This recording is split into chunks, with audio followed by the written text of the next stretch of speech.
a couple of minutes late. My apologies. I lost track of time. Okay. So I did a little bit of traveling this weekend, and I didn't have a lot of time to prep, but I think we have some good stuff to go over. So let's first do what we do normally. Let's say hello to folks, let people settle in.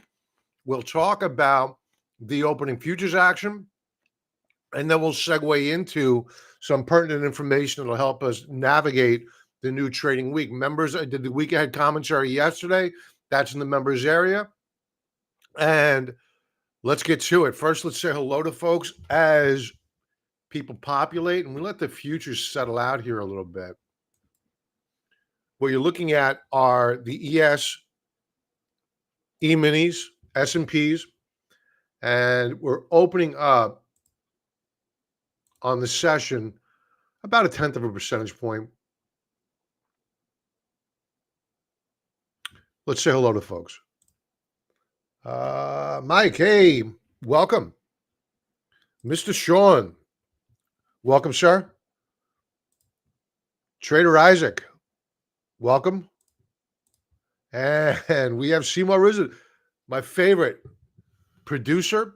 Hi, Bob. Audio was excellent. Thank you, sir. I would have forgotten. Thank you for the show tonight. You're very welcome. Thank you for being here. Thanks to everybody, especially if you're watching this on the replay. If I could ask you, please like, subscribe. You know the deal. Tom Liu, welcome, my friend. Paul, welcome. Welcome. Okay, so we have our second 5-minute bar, which is opened up here. And it looks like a pretty healthy open. We opened higher. And let's see whether or not we get new higher highs. And we're going to go over in a moment valuations of the market, both on a rear view mirror basis and a forward-looking basis. Obviously, the street loves the forward-looking basis because it makes stocks look a lot cheaper than what they might be.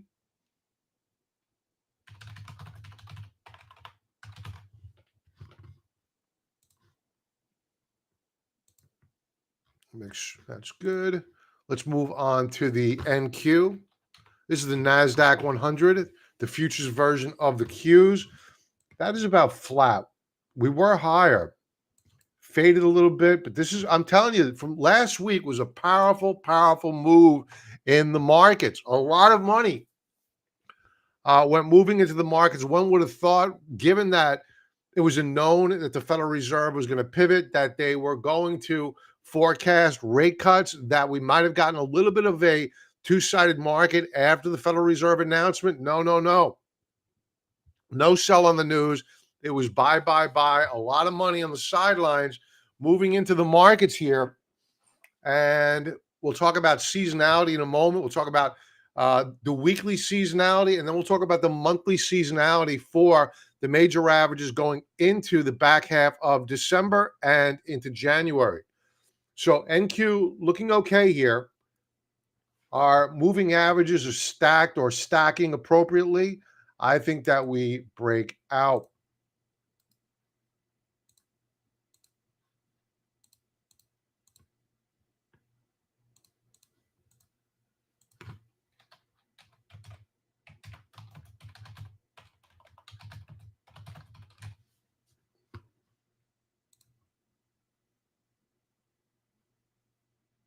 Let's move on to the Russell 2000.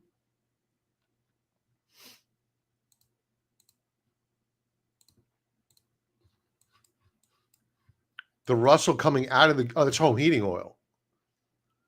Wrong one. Well, not much different. Russell 2000 coming out of the gates. We booked profits here last week on the TNA leverage ETF, putting you long of the gold small caps, and I was looking for more of a pullback. We did get a pullback, but not one that I am satisfied with at current. I'd like to see a further pullback. We may not get it here. We're coming out of the gates up nearly spot 4%. Moving averages stacked nicely. I think that we're probably going to open up fairly strong in the morning. Let's check out the Dow Jones, which hit, well, basically everything hit all-time highs last week. Dow Jones, a little better than flat. And it looks as though it's going to want to move up higher. Take a look at this is only 5-minute chart here, but look at the higher lows on stochastics. It's very, very bullish. 30-minute chart, nice consolidation, W formation. They're taking this up higher, at least overnight. We'll see what the morning brings. But at current, it looks as though we are going to have a sound open. The question is, do we hold those gains? We're going to talk about the reasons as to why we may not hold some of those gains. Maybe. I think the technicals are still looking very strong. Are we a bit overbought daily time frame? Yes. Did we come off a little bit off the highs? Yeah, a little bit of froth came off, setting up for a potential continuation move up higher. We're at all-time highs across the board. No overhead supply, no sellers looking to get made whole. Therefore, this market can go a lot higher than what you might expect. So be very, very careful. And when I say be careful of what you're thinking about shorting, because you have no buyers of like mind on the index is looking to short because they're looking to get made whole because they've been holding positions too long and waiting to get made whole, meaning they bought high, didn't sell during the downtrend, came back up. There's none of them above. They're gone. The dollar. About flat on the session here. The dollar doesn't move much on Sunday nights. It used to, not much anymore. What does move is the euro, which had a really good week last week. It pulled back a bit on Friday. But euro on a weekly time frame, I think this is a better illustration of how strong it is. Sorry about that ring. We are looking at a potential breakout here out of this nice sound base. So euro looks like it wants to move up higher. As for the yen, also a very good, actually I should say very good December. Not just the week last week. We are moving up higher, moving averages stacking better, meaning the shorter duration moving averages are moving above the longer duration moving averages. That's a bullish sign, implying that we are healing. All of this technical damage that's been done is beginning to heal now.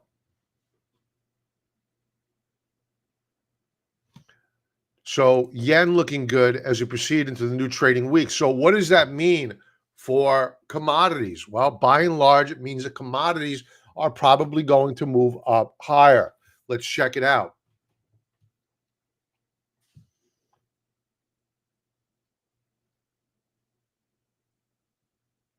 Let's go to palladium. Palladium looking the bomb here is not overbought. It is just beginning to break out.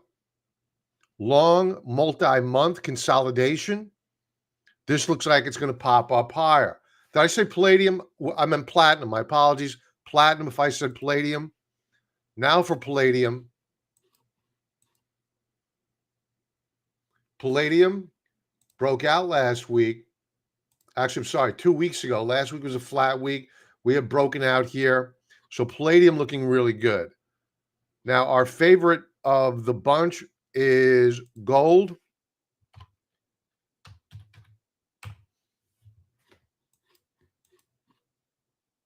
Gold on the week so far this evening is down fractionally, down a couple of bucks.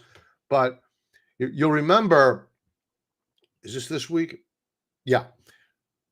2 weeks ago, we were live when gold hit all-time record highs. It was a Sunday night, and that Sunday night did not end well. So some technical damage was caused. Nice consolidation. We stopped going down last week. In fact, we reversed off the lows of the week to close positive. We are stacked positively on the weekly moving averages. So that sets the stage for a launching pad from which gold can move up higher. I think that while we have some bearish bars on the stochastics here, I think that ultimately this gets resolved to the upside, daily view. But it may take another day or so for gold to get its footing. But I think that this is the opportunity. If you're looking for that opportunity to begin to dollar cost average in, build a position, sell puts, whatever, this is the time to do it, because you're going to get that moment where, just like it was 2 weeks ago, you had gold rip up about 50, 60 bucks, and you thought there was no pulling back. It did pull back, but at some point in time, it's going to be 50 bucks one day, 100 bucks the next day, because the street is underweight of gold. So they need to get loaded up. And once they're loaded up on gold, then they get the green light to take it up higher. As for silver, I love silver as well. Relative to gold, very, very cheap. Looking at it on a weekly chart, it's in the apex of a wedge formation. I think that silver is going up high. It's going to break out here because the Federal Reserve has set the stage for inflation. That's the only role of the Federal Reserve, is inflation, and not the reduction of, it's the creation of inflation. I'm going to go to a chart going back to the 1800s in a little while, showing every major investment vehicle, whether it be bonds, commodities, stocks, the US dollar. I'm going to show you how they performed over the past couple of 100 years or so, and then I'm going to show you what happened once the Federal Reserve was created. It's an eye-opener. What else do we want to go over here? We did gold. We did the rut. Let's stick with agriculture for a moment. Weekly view of corn. A little bit of a consolidation last week. Not much happening there. I think we're just basing. Soybeans, which had been weak, threatening a breakout here. In fact, it did have a breakout last week. Potential higher lows on stochastics. Wheat broke out, did a retest last week. Wheat is a buy. I think wheat's going to start to lead the ag names up higher. And it wouldn't be a Sunday if we didn't check out LE. And that is live cattle. And live cattle had an up week last week. And in fact, it rebroke out. Damn. There goes my New York strip price.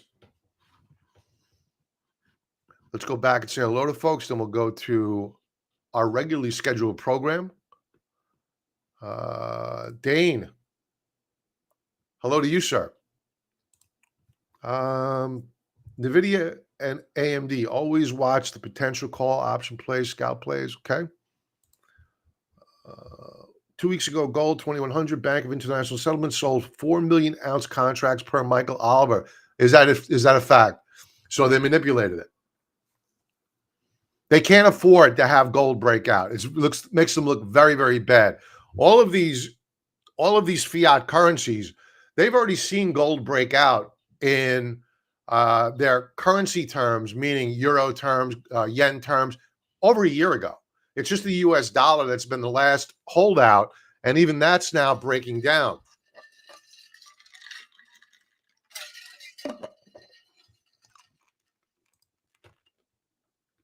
My view is that, hell, everyone...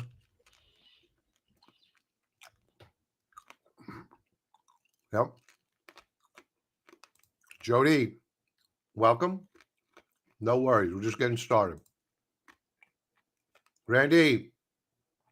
Yeah, TLT's been a great one. Yeah. I don't have a whole lot of it, but I do own some in my retirement account. And yeah, it's treating us very well. We bought it pretty low. Dow up at all-time highs. Yep. Okay. What else did I miss here? Did I miss anything? Let's just check back in with the rut for a moment. That's still holding these gains. Very, very strong stuff. Very strong stuff. Checking in with NASDAQ 100 again. Now negative. Now negative. It's funny how you had the Qs, the Magnificent Seven, that were leaders, and now they're actually a bit of a laggard. I mean, even Microsoft had a bit of a breakdown last week. Now, I was not at my computer most of the day, or at least in the afternoon on Friday. And I didn't check out Microsoft. It looks like it bounced back a bit on Friday. But you take a look at the price action on Thursday, and it was abysmal. Really, really bad. Let's check out a weekly chart. Oh, that noise. You know, 3 consecutive down weeks with the Dow Jones Qs making all-time record highs. Go figure, huh? But this could be a flag formation. At some point in time, this is going to catch a bid.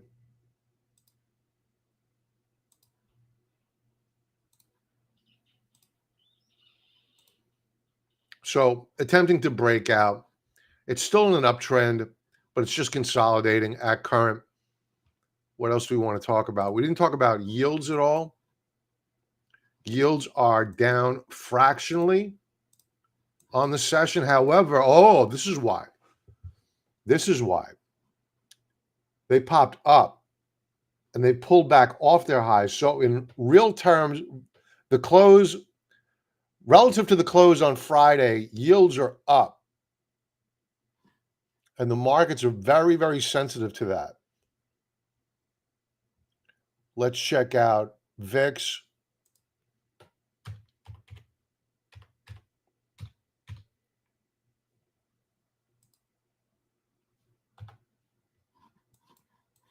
The VIX is down. And ultimately, while we were up most of the week last week, despite the fact that we hit all-time highs, the VIX ultimately capitulated and closed down. So we're going into the new trading week, still with a 12 handle. The lows was a 11.96 handle. So VIX very low. There's a saying out there, when the VIX is low, you got to go. When the VIX is high, you got to buy. You know, it's a great saying, but I've traded this market for way too long, and you can see the VIX down in, you can see it down in the single digits. It was there a few years ago. So I didn't think we would get back down to a 12 handle on the VIX for the foreseeable future, but we're there. You know, so I don't want to say we can't get back down into the single digits, because that's a bit delusional. Of course it can happen. So these markets are strong, very strong. So ideally, if we have time, we'll check back in with the futures action before we log off, and we'll see how we settle out the session.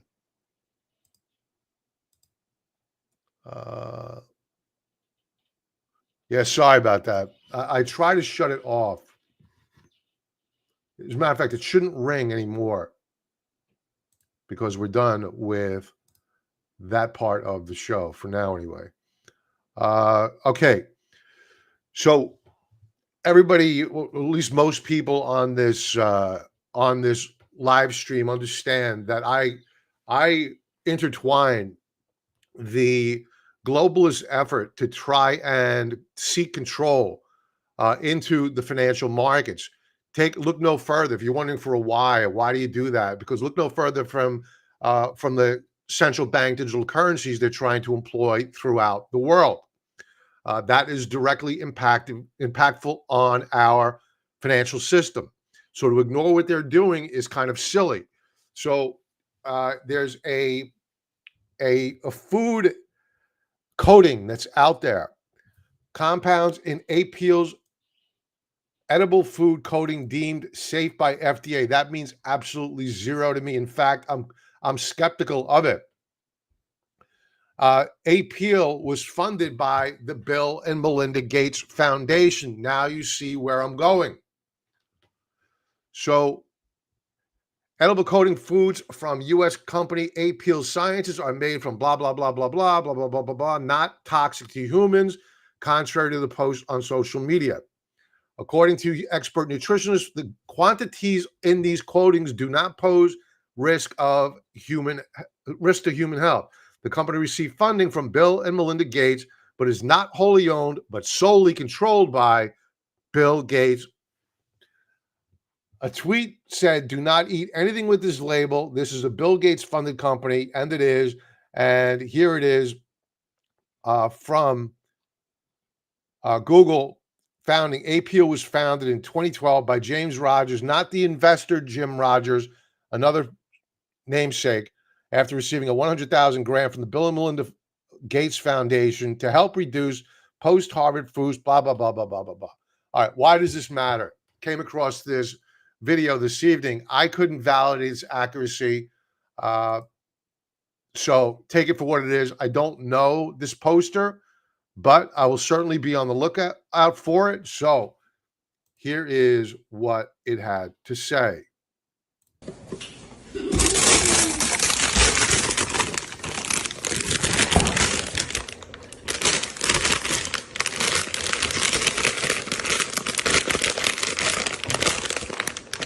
Gotta prop it. Can I just flip?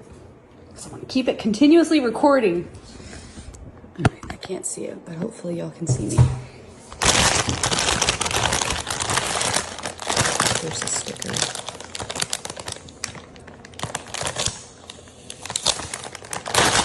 Are you kidding me?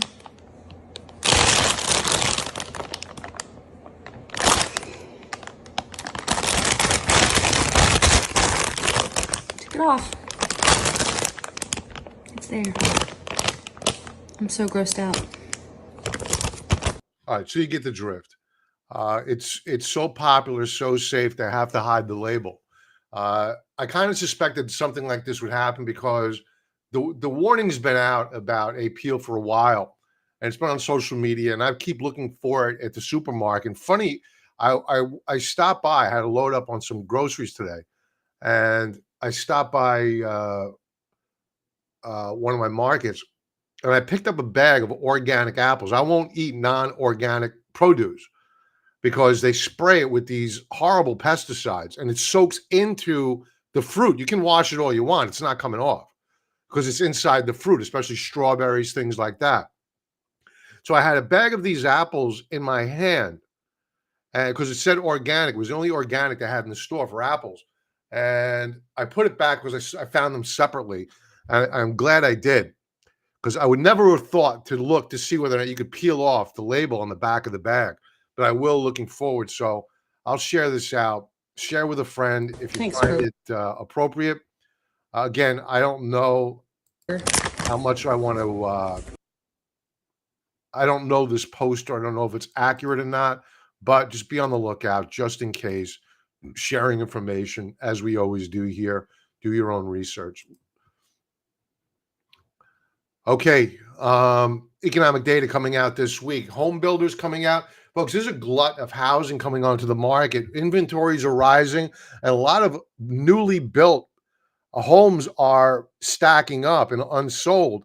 So we do have a glut of housing out there in certain markets, and you have housing starts coming out on Tuesday, and they're expecting 1.36 million housing starts. I think that's the number in the neighborhood of how much housing they have, new home builds that are currently under construction, yet no contract. Building permits. This is a forward-looking indicator of future housing starts. I think that we'll be okay as long as we see housing starts come in at or below this number, and we see building permits come in lower. The however is that the markets are going to have to factor in, if there's a slowdown in housing, that's a major component of U.S. growth. So, a lot of industries feed into home building. So if you see a slowdown there, you may see a slowdown in GDP. Wednesday, not much happening. Existing home sales, not a market mover, but just something to take the pulse of the housing market. Thursday, we get initial jobless claims. That came in weaker last week. So we're at that point where, Jay Powell came out. He was very, very dovish, eerily dovish. So we have to say to ourselves, why? What does Jay Powell see out there that's causing him to be so dovish? We don't know. We're going to get the GDP revision for Q3. The Philly Fed survey comes out, leading indicators. I believe that's put together by the Fed. And Friday, durable goods, important number. Those are your washing machines, dryers, anything that's meant to last, large ticket items meant to last 5-10 years. Then we get the PCE index coming out on Friday. Now, that is the Federal Reserve's favorite measure of inflation, not the CPI, not the PPI, the PCE. So watch it. And we're also going to get 10 a.m. the consumers, I guess this is a revision, the consumer sentiment survey, the final revision, and that's coming out on Friday as well. So, and a lot of home data coming out this coming week. So, not necessarily a market mover again, but keep your finger on the pulse of the housing market because it could imply how the rest of the economy is drifting towards recession or expansion. Now, the CME Fed Watch tool, forget about January, no rate hike there. Although the probability of a cut is building for January. It's not going to happen, though. For March, we have now a probability of an ease at 70% probability of an ease. We were nowhere near this 2 weeks ago. 0% probability of a hike.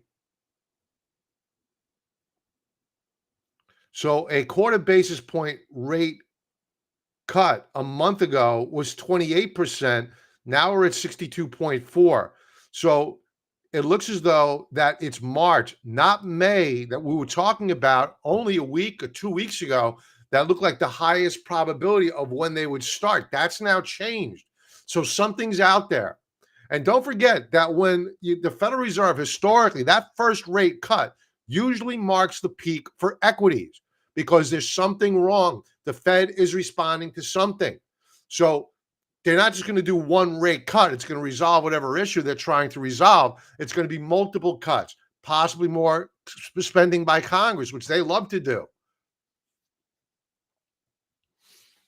So the probability of an ease in May, this has got to be wrong. Now only, because they're factoring in. This is all changed. Wow.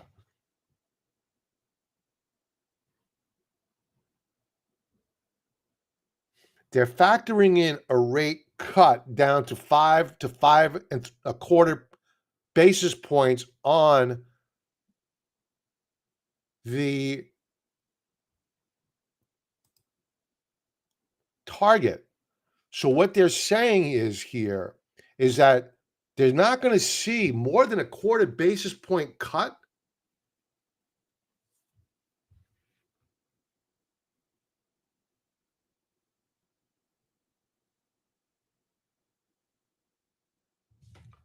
We're at this already. I'm not understanding. Now they're factoring in a rate hike. What the hell happened here? I'm wondering if this is bad data. Let me do a refresh.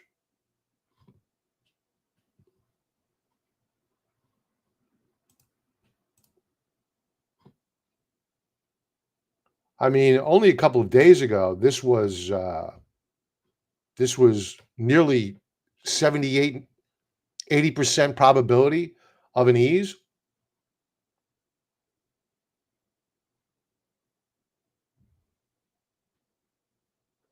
Very strange. And June was like 100%.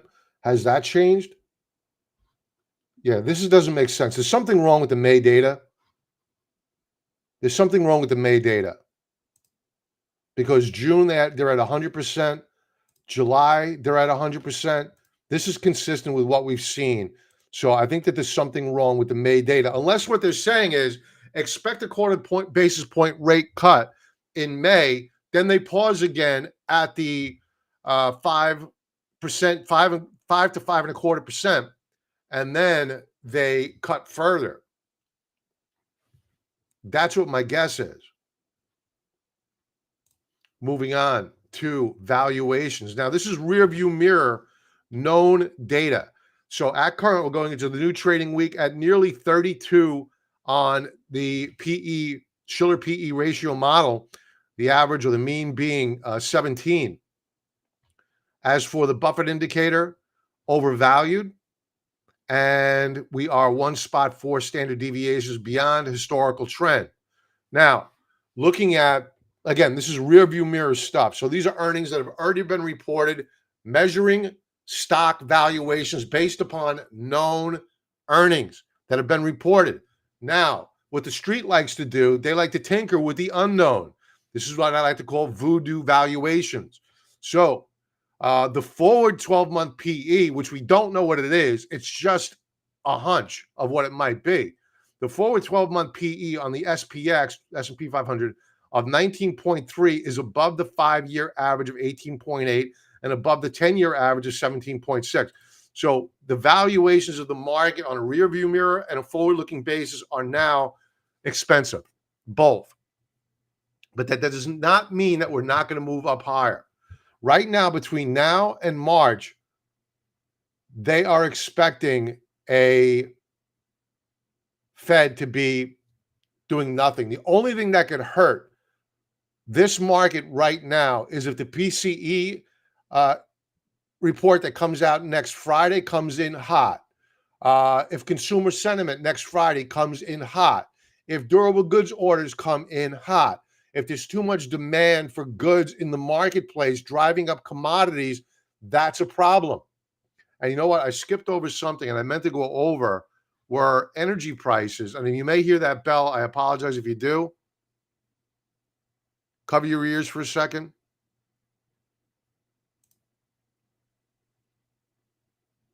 Because I saw home heating oil prices up. I did not go over light sweet crude. Sorry about that. Told you to cover your ears. Gave a disclaimer.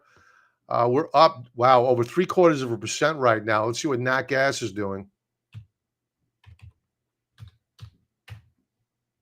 Nat gas up about just shy of a half basis point. And right now on the week, this is a breakout on nat gas, which has been a basket case of late. So both of these are breaking out. And this really poses a problem. I think it's a good segue into what we're about to talk about, because what the Federal Reserve has done this past week is unlock the inflation genie again. You had natural gas prices declining, oil prices declining, food prices declining. Now what are they all doing? They're beginning to break out. They're beginning to move up higher. So while the year-over-year numbers for inflation, the CPI came in a bit hotter than last week, yet the market chose to ignore it.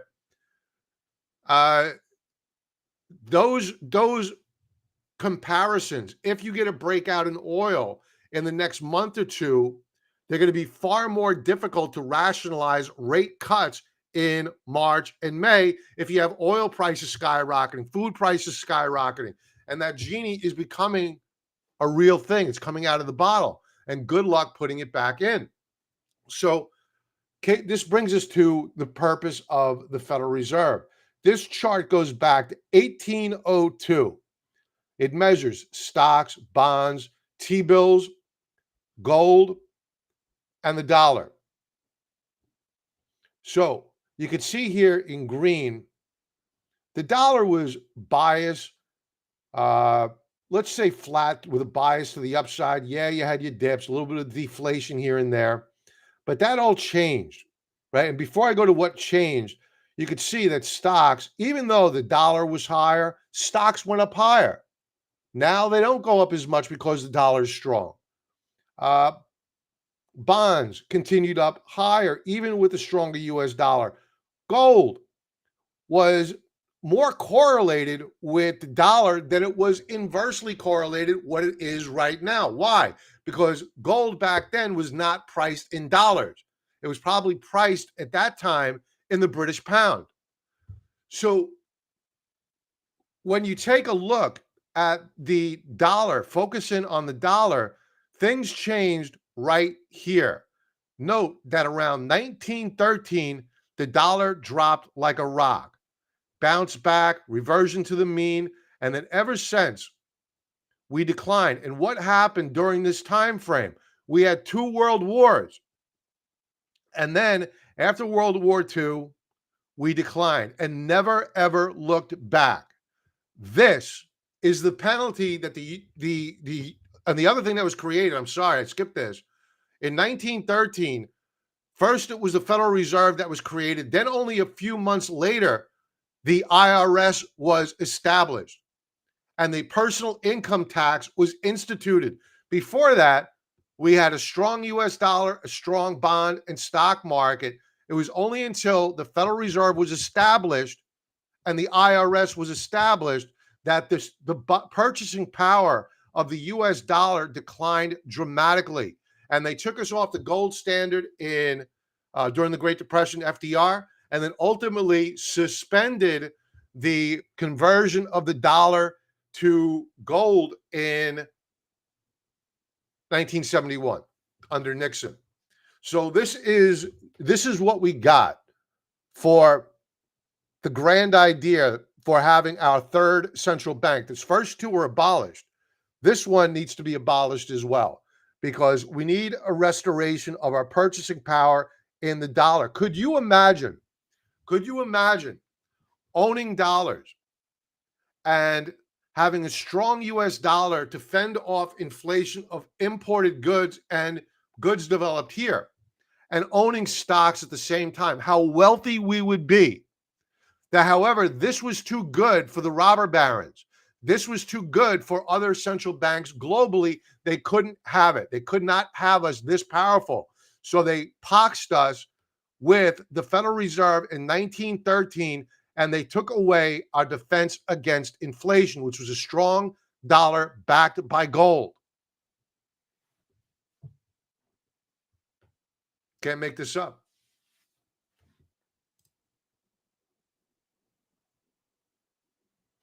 So this is Keith McCullough. I don't know if I've said this enough times, but this is not 2008. Not even remotely close.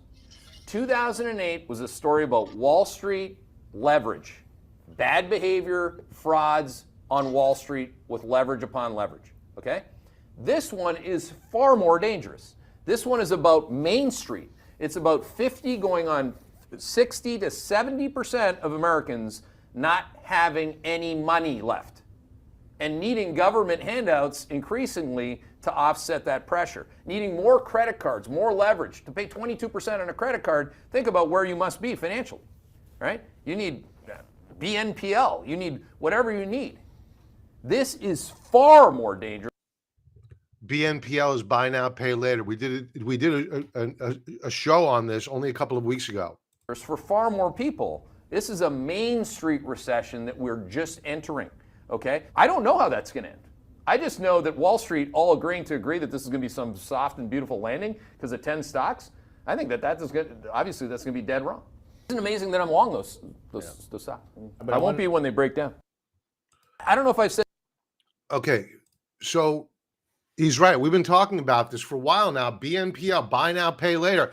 The average consumer is broke. They've maxed out their credit cards. They're done. Put a fork in them. What do they need now? They need buy now, pay later. And basically the only difference between buy now and pay later is how the government says that you're a credit card. It means that if you issue credit to somebody and it requires 4 or more payments to pay off that debt, you're a credit card. However, if you pay it off in 3 payments, it's buy now, pay later. But you need to pay it off, all that debt, by that 3rd payment, or else you get whacked with massive amounts of charges. So look at Black Friday. The U.S. consumer has been tapped out on cash and on credit cards for months now. Yet, buy now, pay later help skyrocket Black Friday and Cyber Monday, or Cyber Week, I guess they're calling it now, versus last year and prior years. We are on our last gasp of fumes here.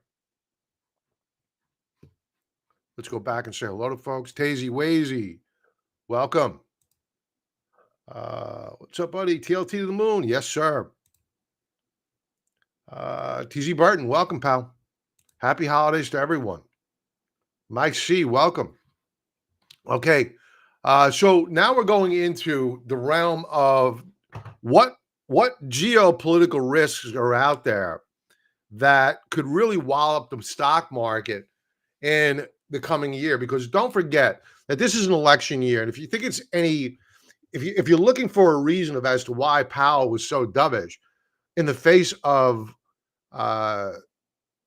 inflation that's really sticky, it hasn't really moved all that much quarter over quarter, year over year. It hasn't moved that much. However, now he's signaling a cut. Why is that? Either A, he knows something that we don't in terms of banks going under, or he's getting the pressure by the Biden administration because it's an election year. Fast forward, you had a threat by our esteemed, arguably senile leader that at some point in time, U.S. boots may be on the ground fighting Russian soldiers because there's a concern that the Russians are going to invade Poland. That's why we need to send more money over to Ukraine, more money into that black hole of corruption, which is a laundering operation to send money back here to our politicians to keep them fat and healthy. How do you go take a look at the wealth of some of these politicians making $165,000, $200,000 a year in Congress, yet they're worth tens of millions of dollars. How does that happen? Why is the IRS not all over them? I digress. So we don't need to go into this, but this is just Ukraine is lost. Ukraine is lost. The Russians have won it. But how do you keep the laundering operation going? You gotta frighten the people, because right now the House of Representatives is holding up more funding for Ukraine until they resolve the border issue, which they certainly don't want to resolve. That's too good of a crisis. So we have all these crises going on, but there's one that's at risk of getting snuffed out. They can't have it. So they need to have you afraid of World War III. The Russians are going to invade Poland, blah, blah, blah. Help support Ukraine so we don't have to send our sons and daughters over to Europe to fight again. At this point in time, folks, you got to be aware of the game that's afoot here. It's create a crisis, and then they provide a solution that robs us of our freedom and our money. Yet our infrastructure here in the United States is taxed. It's wiped out. Nothing's going into our infrastructure. Remember with Obama. Remember the shovel-ready projects he had ready to go. They never showed up. So fast forward into this article by Jim Rickards. If you're not familiar with Jim Rickards, look him up. Very, very famous. He's an economist that's worked for a couple of presidents and for the CIA. He's very in the know. He's a guy, when he talks, I listen. I don't agree with him on everything in this article, but we'll just scroll through it. I'm not going to read it all up. I'm just going to highlight it. But he's got 5 forecasts for 2024. An election of dire consequences. And I agree with this. It's a cliche to write that the next presidential election is the most important of our lifetimes. They say that every election cycle. I don't think it's arguable that this one is by far the most important one, because the corruption in our face now and what we've seen from COVID, Ukraine, it's just, if this doesn't get stopped, we're done. We're broke. I mean, it's not going to get stopped. The more that this goes on, the more these people get entrenched. So yet in 2024, that cliche will be true. First off, I think that Joe Biden will be the Democratic nominee for president. I don't know about that.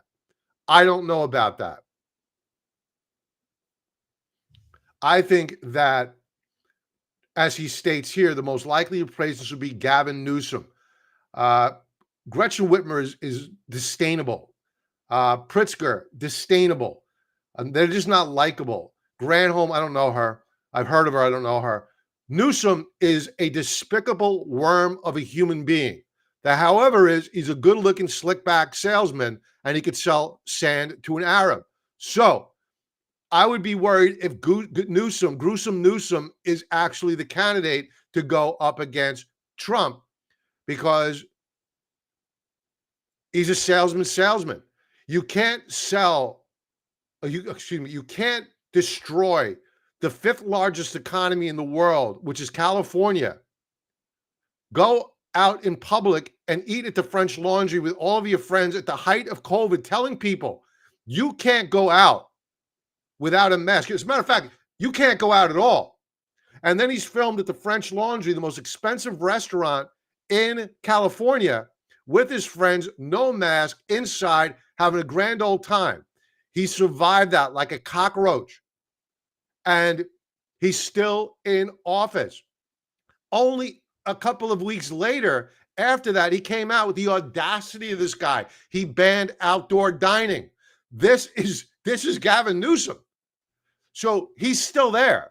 So if he can fool these morons over in California to vote for him over and over and over again, there's plenty of idiots here that are eligible to vote in the United States that will vote for this guy because they're just dumb. On the Republican side, there's not a lot to say. Trump will be the nominee. I agree with him here. So I disagree with him. I don't think that Biden will be the candidate. I think that it's going to be, I hope it is Biden, because Biden's so disdained. Most people don't even know who Gavin Newsom is. So they're going to be starting off with a blank slate, wanting to like him because they don't like Trump. He's leading the pack with 55 points. So he's going to be the candidate, unless, of course, something bad happens to him. I believe these third-party candidates will divide the Democratic vote. Yes, RFK will certainly divide the vote, but it could also impact the Trump vote as well. So I'm not all in on purely it being an adverse impact to the Democratic vote, because people who are sick of Biden yet don't like Donald Trump, there are a lot of them. There are a lot of them out there, and they'll vote RFK just to vote for anybody else but Trump or Biden.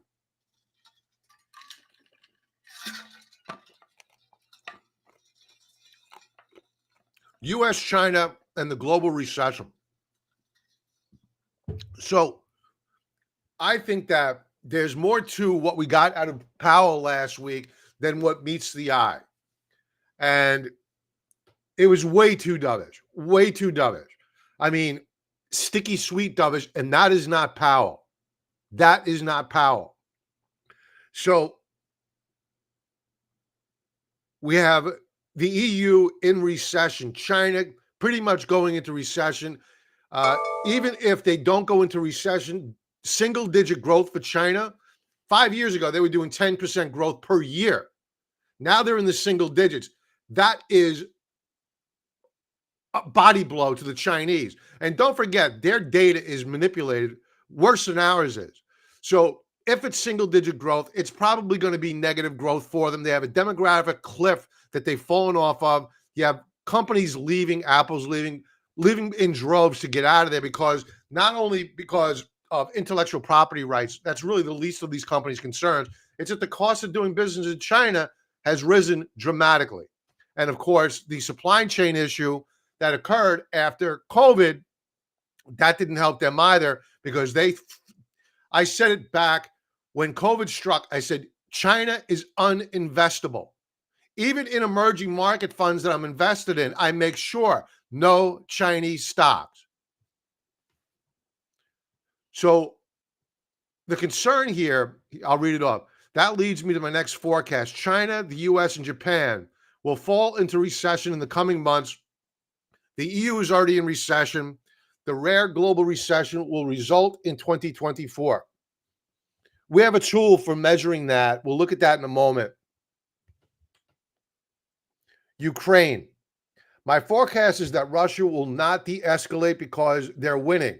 Why would they? There's no talk of peace talks. Biden will not de-escalate because he's senile and is surrounded by warmongers and has no reverse gear. That is so true. And it's not warmongers that are Democrat. To be fair here, it's Democrats and Republicans. Why? They're all getting paid.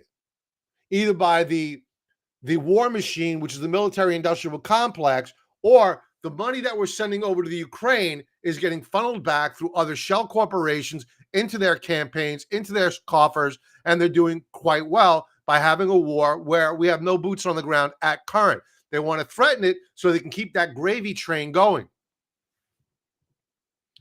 Israel and Gaza. Basically, if this escalates any further, they shut down the Red Sea, a portion of it, because of the Houthi rebels. If they do that in the Straits of Hormuz, look out below for the markets, because oil is going to skyrocket. For now, tensions have been reduced slightly, but if the escalation scenarios plays out, even in part, expect oil prices to go to 150 barrels per barrel or higher. That will put the U.S. and Western Europe in a recession worse than 2008 and the earlier oil shock of 1974. I'm torn on that. The reason is that we can flip a switch here and increase oil supplies like we could not do in 1974. We will completely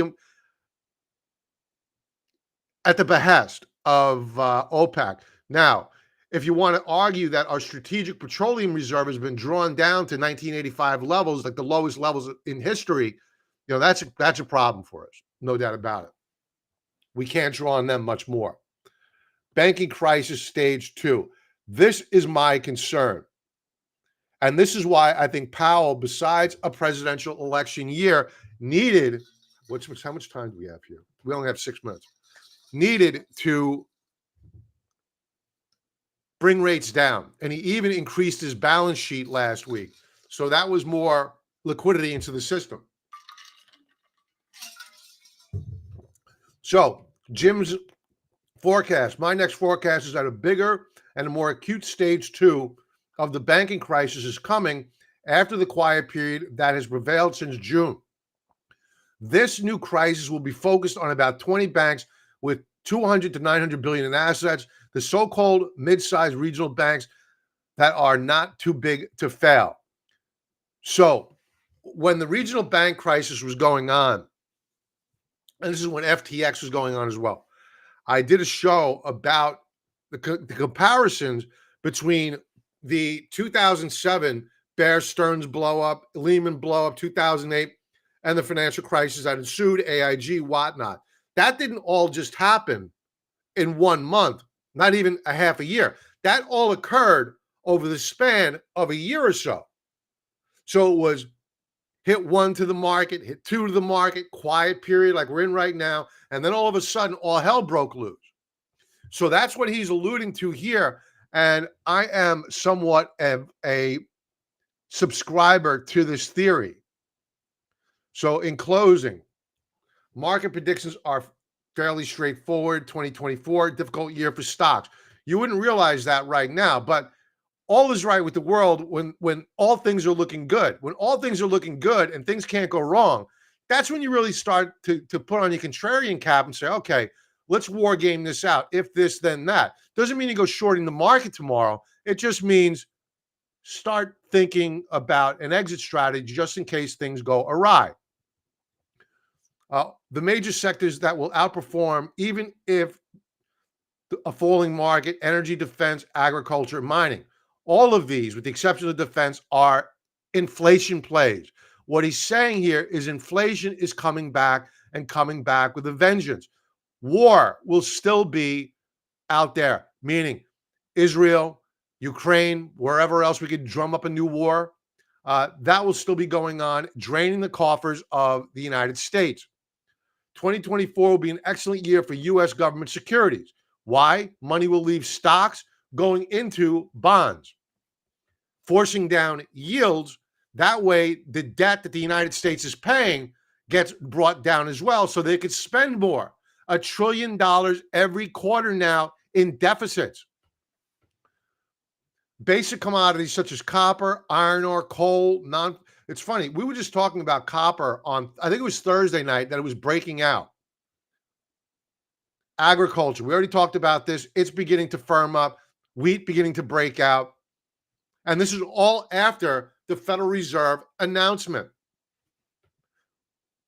Energy will be volatile. Okay, I'll buy into that. The investment choices will be clear. It will be a bad year for stocks, a good year for Treasury securities, and a down year for commodities.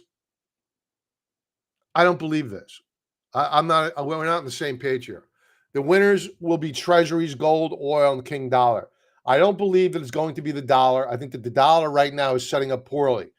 If I find it very, very difficult to say, okay, I'm in the bear camp for equities for the entire year of 2024 because we are breaking out to new all-time highs. You may be saying, what kind of a contrarian are you with the stock market breaking out to new all-time highs that you're not bearish on it? That's stinking thinking. That's not a good way to think. The way to think about it is that if you're a technician, which primarily I am, I may be a contrarian. I look for contrarian opportunities, but I look at the charts. And we know from history that once you break out to new all-time record highs, the path of least resistance to the upside is the only path to take until things start stalling out, bad news starts settling in, and the reasons to get out of stocks outweigh the reasons to be in stock. We're not there yet. We have the promise. We've already gone over it on the CME FedWatch tool. We have the promise of rate cuts. Don't fight the Fed. Rule number one of investing is don't fight the Fed. So why am I going to short stocks? Individual stocks, yes, if they're extremely overbought. But overall, am I shorting a market, an index? No way. No way. So let's take a look at what I believe to be the concern that I have that's going to be a negative for the equity markets in 2024 if the negativity comes to fruition. So I agree, treasuries, they're going to move up higher. Gold, moving up higher. Oil, yes, will move up higher because the rate cuts will stimulate growth, albeit it'll be like an adrenaline rush and then it just fades away after the money printing is done. The King dollar thing, I'm not behind at all. Why? Because the dollar, I don't have a chart up here. Let's bring it up.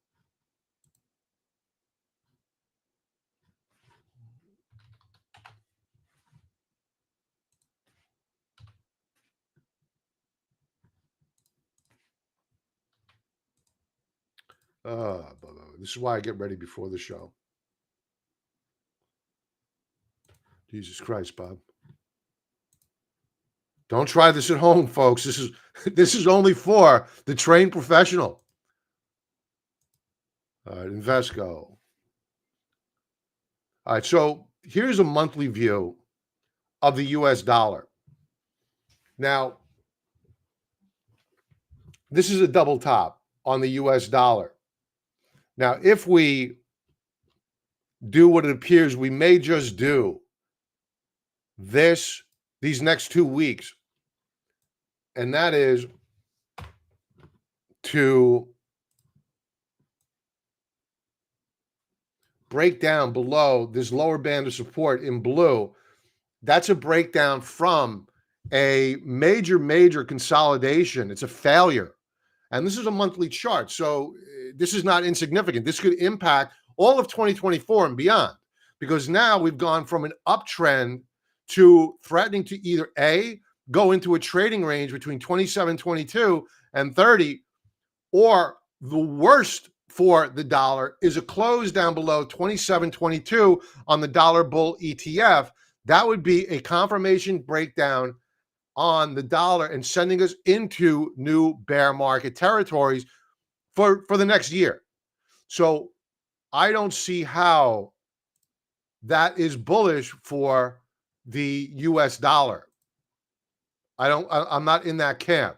Now, if in fact we break out, we hold the support level by the end of the month, and we break out above 30.17, then I have to change my tune, right? Because now the market's saying, hey, Bob, you're wrong. You got this wrong, because we didn't break down. We held support.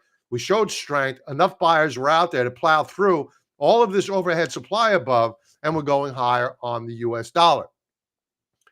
Then my case for commodities gets under pressure a bit, especially gold. If we break out on the dollar, gold doesn't break out. Silver doesn't break out. Palladium, platinum probably don't break out. That doesn't mean oil will not break out. They're not as inversely correlated. So that's my take on the dollar. Now, as for commodities, which Jim, what the hell's going on here? Jim says he's bearish on for the next year. Well, relative to, this is a ratio chart, the S&P commodity index, and the components here are this list of goodies: wheat, you have agriculture, protein, energy, industrial metals, precious metals. Okay, that's the sector. The weighting of energy is about half, agriculture about 20%, livestock. So you have food inputs roughly just shy of 1/3%. Industrial metals and precious metals make up a lesser portion. So if you see, we went over live cattle earlier. That was up last week after breaking down for a few weeks. If that begins to break out, that's inflationary. This sector is probably going up. We saw wheat break out last week. Not so much corn and soybeans, but they've stopped going down. If those two, or if we get the ag sector and the agriculture and the livestock sector to move up higher, and energy moves up higher, inflation is moving up higher. That is going to be a problem for equities going into 2024. So when you're taking a look at this chart here, at current, relative to the Bloomberg Commodity Index versus the S&P 500, S&P 500 is far stronger, far stronger. The however is this, is that we broke out on commodities back here in September. And now what we're doing is we're pulling back and doing a retest of the breakout point. What if this retest gets a follow through to the upside and we continue this breakout on commodities? That is negative for what Wall Street wants to see. And that is easing. As far as the eye could see, they want to see easing. If they do not get easing, if they see the threat of tightening, and you have equities that are in a rear view mirror perspective expensive and a forward-looking guidance perspective expensive, where to from equities from here? It doesn't look good. Watch out for the commodity baskets. It's critical. If the dollar declines, it only makes inflation all the much more vicious, because the purchasing power of the average U.S. citizen who's broke declines dramatically. And forget about China. If our purchasing power here in the United States declines, the Chinese are done. So what are we going to be looking for as we proceed into the coming months to let us know whether or not there is a recession on the horizon? Well, you're seeing the yield curve continue to invert further. We were steepening. We still are steepening, but we've stopped. And this is giving the equity markets a green light to continue up higher. Now, if we break out to new higher highs than what we saw in October, buckle up. Equities are in big, big trouble, because that means that you have longer dated yields moving up higher versus shorter duration yields. The markets don't want to see that, because you can get paid more to borrow or lend money to the U.S. government going out 30 years, 20 years, 10 years, and avoid the risk of the equity markets. You can't do that right now. What time do we have? 7:07. I'm way over here. I need to go over a couple of stocks, and we'll call it a night. Thanks, Sean. Have a great night, my friend. Talk to you tomorrow. Mike. Love it. Love chocolate cheesecake. I love it. And I love key lime pie with a chocolate graham crust. Oh, my weakness. Newsom passed Bill SB 145, June 2020. It allows anyone under 26 not to have to register as a sex offender if a minor can. And you know what? People will get told this, the average citizen, and they won't care. They won't even believe it. They won't do the research. You know, it's they had that Trump derangement syndrome, and they'll just vote for him, just not to vote for Trump. It's crazy. All right, I have a couple of symbols. I was supposed to go over this for one of our new members the other day, and I forgot all about it. So Seamus, I apologize. Snap. We'll go over. First, I want to go over seasonality. Seasonality for the month of December. We know is good. That drops down dramatically, below 50% in the month of January. This is the Dow Jones Industrial Average on a weekly time frame. This coming week, we're up 58% of the times. Christmas holiday. And folks, you got to get used to this. Don't put on any big positions between now and especially short positions between now and the end of the year. Computers, people are going to be checking out soon. It's going to start this week. You're going to see volume drop off like this. The big boys who love the climate change agenda can't wait to take rights away from you. They're going to be jumping on their private jets, going off to Stad to go skiing, Aspen to go skiing. So the computers are going to be in charge. Don't put on any big bets here. Taking a look at the trip queues, seasonality, next couple of weeks, very strong. The first couple of weeks of January, very strong. But the end of January, those 2 weeks are seasonally very weak for the Q holders. So now that we've gone over seasonality, let's talk about Snap. We'll keep seasonality on. We don't have much data here for Snap on seasonality, so I usually like to see 10 years of data. This coming week is the second worst week of seasonality for Snap, so be careful there. The next couple of weeks after, very strong. Actually, there's only 2 weeks left, so I think this starts tomorrow. So last week was a bad week.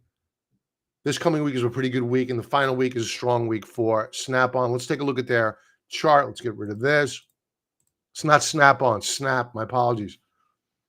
Let's begin with a weekly view. Wow, beautiful week last week. Seasonality did not influence it. Nice breakout. This is going up higher. May get a retest of this volume shelf at $16.50 per share. Volume was good. RSI strong. Daily view. Resistance above at $17.50 per share. Before I initiated a new trade, I want to see a breakout above that mark. I'd be a buyer on a breakout above $17.50 per share on Snap. Folks, thanks for being here. All right, well, last two. Pfizer. Weekly view. Pfizer broke down through critical support last week. I'm not a buyer here. I think this is uninvestable.